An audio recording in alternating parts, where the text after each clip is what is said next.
मंजिलें उन्हीं को मिलती है जिनके सपनों में मेहनत की आवाज होती है। इन पंक्तियों से आप सभी लोगों का स्वागत है हमारे केजी एजुकेशन पर। जो लोग यूजीसी नेट जेआरएफ की तैयारी कर रहे हैं, जिनका जिनका सब्जेक्ट है हिंदी, आप हिंदी की जब सिलेबस उठाएंगे उसमें देखेंगे तो आपको उसमें मिलेगा क्या, एक इकाई एक जब आप सिलेबस खोलेंगे तो यूनिट वन उसमें मिलेगा, और यूनिट वन जो है हमारा है हिंदी भाषा और उसका विकास है। मतलब भाषा विज्ञान है यहाँ से, और भाषा का विकास इसमें आप पढ़ेंगे यूनिट वन में। ठीक है, जब आप यूनिट वन की पढ़ाई करते हैं, जब आप भाषा से रिलेटेड चीज़ें पढ़ते हैं, तो आप इसके जरिए केवल यूजीसी नेट जेआरएफ की तैयारी नहीं करते हैं, आप उसके साथ ही साथ असिस्टेंट प्रोफेसर की, और उसके साथ आप सीयूटी पीजी की और यूजीसी नेट जेआरएफ की, तो तीन चीज़ की तैयारी आप कर लेते हैं। मतलब हिंदी से रिलेटेड आपका जो भी एग्जाम होगा जिसमें भाषा विज्ञान से क्वेश्चंस पूछे जाते हैं या भाषा से क्वेश्चंस पूछे जाते हैं, आप उसकी अच्छे से तैयारी कर लेंगे।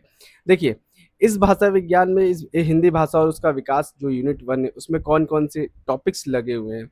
जैसे इसमें लगा है हिंदी की ऐतिहासिक पृष्ठभूमि, उसमें क्या क्या पढ़ना है हमको, प्राचीन भारतीय आर्य भाषाएं, मध्यकालीन भारतीय आर्य भाषाएं, प्राकृत पाली, सौर सैनी, अर्धमागधी, मागधी, अपभ्रंश और उनकी विशेषताएं, अपभ्रंश, अवहट और पुरानी हिंदी का संबंध, आधुनिक भारतीय आर्य भाषाएं और उनका वर्गीकरण, हिंदी का भौगोलिक विस्तार, हिंदी की उपभाषाएं, पश्चिमी हिंदी, पूर्वी हिंदी, राजस्थानी, बिहारी। देखो, ये जो हमारा है ये पहला, इसमें पहला टॉपिक दिया हुआ है जो जिसमें आपको भाषा भाषा जो उनका विकास हुआ है उसको पढ़ना है इसमें। जैसे इसमें आपका प्राचीन भारतीय आर्य भाषा और मध्यकालीन भारतीय आर्य भाषा है।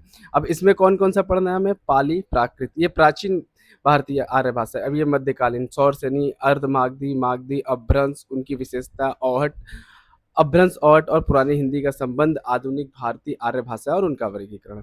अब जब दूसरा टॉपिक क्या दिया हुआ है इसमें, हिंदी का भौगोलिक विस्तार, उसमें क्या पढ़ना है हमको, हिंदी की उपभाषाएं, पश्चिमी हिंदी, पूर्वी हिंदी, राजस्थानी। अब देखो, पश्चिमी हिंदी इसमें बहुत सारी बोलियां आती हैं, बहुत सारी भाषाएं, और इसमें पूर्वी हिंदी आती है, राजस्थानी, बिहारी, पहाड़ी वर्ग की उनकी बोलियां, इसमें ये सारी चीज़ पढ़ना है। और उसके बाद क्या है, खड़ी बोली, ब्रज अवधि की विशेषताएं, हिंदी के विविध रूप हो गए, हिंदी, उर्दू, दक्षिणी हिंदुस्तानी, ये पढ़ना है आपको भाषा। और हिंदी भाषा का भाषिक स्वरूप, हिंदी का भाषिक स्वरूप, इसमें क्या क्या पढ़ना है, हिंदी का स्वनीम व्यवस्था, खंड और खंडितर, हिंदी ध्वनियों के वर्गीकरण का आधार, हिंदी शब्द रचना, उपसर्ग, प्रत्यय, समास। अब देखो, ये आ गया हमारा भाषा विज्ञान से यहाँ पे।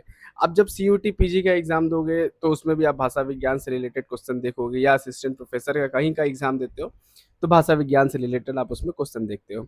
तो उसमें क्या आता है, उपसर्ग, प्रत्यय, समास। देखो, समास आपको पूछता है। अभी यूजीसी नेट जेआरएफ का, उसमें भी यूजीसी का सबसे मतलब प्रेम, मतलब जो उसका पसंदीदा यही क्वेश्चन, समास का क्वेश्चन हर में डाल रहा है, सभी में डाल रहा है, आप देखेंगे पीवाईक्यू को उठा करके। हिंदी की रूप रचना, इसमें लिंग, वचन, कारक, व्यवस्था के संदर्भ में संज्ञा, सर्वनाम, विशेषण और क्रिया रूप। हिंदी वाक्य रचना, ये भाषा विज्ञान से हो गया। अब हिंदी भाषा में क्या पढ़ना है, प्रयोग के विविध रूप, बोली, मानक भाषा, राजभाषा, राष्ट्रभाषा, संपर्क भाषा। ये भी पसंदीदा क्वेश्चन है यूजीसी नेट का, यूजीसी का। यहाँ से भी क्वेश्चंस खूब देते हैं। ठीक है, संचार माध्यम और हिंदी, कंप्यूटर और हिंदी, हिंदी की संवैधानिक स्थिति, देवनागरी लिपि, विशेषताएं और मानकीकरण। ये जो सिलेबस इसमें दिया हुआ है, आप एक बार अगर इस सिलेबस को गौर से देखोगे ना तो आपको समझ में आएगा कि अब इससे बाहर क्या ही देगा। आप किसी भी एग्जाम हिंदी से रिलेटेड एग्जाम देने जा रहे हो, उसमें क्या ही देगा। भाषा विज्ञान से दे दिया आपका समास हो गया, लिंग हो गया, वचन हो गया, कारक हो गया, एक संधि इसमें नहीं लिखा हुआ है, संधि आप पढ़ लोगे अलग से। अब आप सीयूटी पीजी का भी अगर देने जा रहे हो एग्जाम, अगर इसके थ्रू तैयारी की हो तो उसमें आपका फायदा, असिस्टेंट प्रोफेसर का एग्जाम देने जा रहे हो तो उसमें आपका फायदा हो जाएगा। अब बात आता है कि इसको हम पढ़े कहाँ से, इसको पढ़े पढ़े कहाँ से, तो देखो, बिना किताबों के हम नहीं पढ़ सकते हैं इतनी चीज़ों को। ठीक है, आप अगर किसी गाइड का यूज़ करते हैं तो गाइड में बहुत सारी चीज़ें जो मिसमैच, जो सही नहीं दिया रहता है। अगर आप मूल पुस्तकों से पढ़ते हैं, ठीक है, तो आपको उससे बहुत ज़्यादा बेनिफिट होगा। क्योंकि जो असिस्टेंट प्रोफेसर का एग्जाम होता है उसमें लिखित एग्जाम भी आता है, लिखना भी होता है, तो आपको लिखने के लिए शब्द चाहिए ढेर सारे। तो शब्द के लिए आपको गाइड नहीं हेल्प करेगा, आपको ये पुस्तक हेल्प करेगी। कौन सी पुस्तक हमारे लिए बेटर होगी, जैसे हिंदी भाषा का इतिहास, भोलानाथ तिवारी की एक बुक है हिंदी भाषा का इतिहास, आप इससे पढ़ सकते हैं ये सारी चीज़ें जो ये ऊपर दिया हुआ है। इसको आप पढ़ सकते हैं भोलानाथ तिवारी की बुक से। आप हिंदी के जो भाषा है उसके बारे में सारी चीज़ इसमें पढ़ सकते हो। और एक हो गया भाषा विज्ञान, ये भी भोलानाथ तिवारी की बुक है।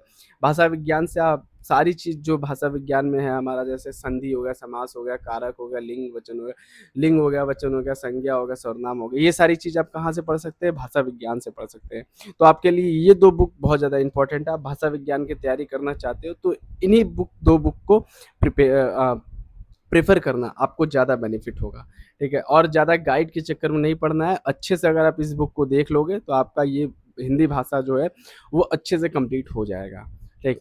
तो हमने देखा है इसमें क्या है, यूनिट 1 भाषा विज्ञान किस तरीके से पढ़े और उसमें कौन-कौन सी बुक हमारे लिए उपयोगी है। तो आई होप आप लोगों को अच्छा लगा हो ये, अच्छा लगा हो तो लाइक, शेयर और सब्सक्राइब ज़रूर करना, ठीक है? और आगे भी अभी देखो, हिंदी कहानी की सीरीज़ मैंने स्टार्ट कर दी है, उसमें हिंदी कहानी मैं पढ़ा रहा हूँ, सारी की सारी कहानियाँ पढ़ाऊँगा, 21 कहानियाँ हैं, 21 कहानियाँ मैं पढ़ाऊँगा। तो आप उससे भी जा कर के जुड़ कर के उसको कंप्लीट करें अपनी कहानियों को, वो आपके लिए बहुत ज़्यादा बेनिफिट है, ठीक है? और उसी के साथ आप लोग खुश रहिए, स्वस्थ रहिए। ठीक है? और लाइक, शेयर, सब्सक्राइब भी ज़रूर करिएगा।